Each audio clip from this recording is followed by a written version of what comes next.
The intersection of faith and political power has reached a critical flashpoint in modern global discourse.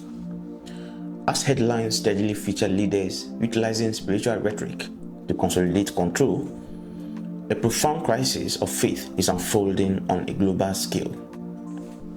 When people watch public figures weaponize faith to build empires, dodge accountability, or manipulate voters, it is completely understandable why a wave of skepticism follows.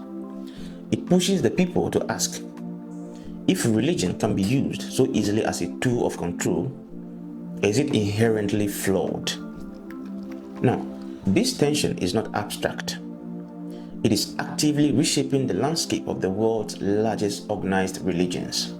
Within Christianity, the rise of political nationalism and high-profile ideological disputes between global religious leaders and heads of state have led many to view the church as an arm of political ideology rather than a sanctuary for the soul. Concurrently, Islam faces deep systemic challenges as geopolitical factions and state actors weaponize theological interpretations to justify conflict, regional dominance, and legal suppression. For both traditions, the consequences are severe. Internal polarization increases as believers split over political alignment, while younger generations increasingly choose to walk away from institutional faith altogether. When corrupt actors use sacred things for personal gain, it inevitably damages the credibility of the belief system in the eyes of outsiders.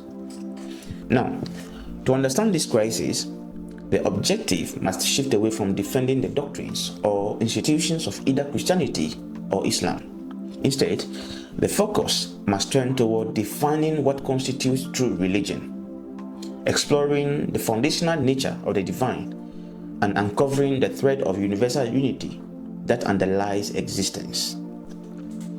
If institutional structures are easily corrupted, then true religion must be defined by its substance rather than its organization. Strip away the political machinery, the massive buildings, and the human hierarchies, and religion at its core translates from its Latin root, religare, meaning to bind or connect. True religion is not a mechanism for societal compliance or a tool for drawing borders between us and them. Rather, it is a deliberate internal framework aimed at aligning human consciousness with a higher order of reality. It is measured not by the political power a group wields, but by the degree to which it fosters self-awareness, ethical integrity, compassion, and a profound reverence for existence. When religion functions truly, it serves as a mirror that forces the individual to interrogate their own ego, greed, and behavior rather than a weapon used to control the behavior of others.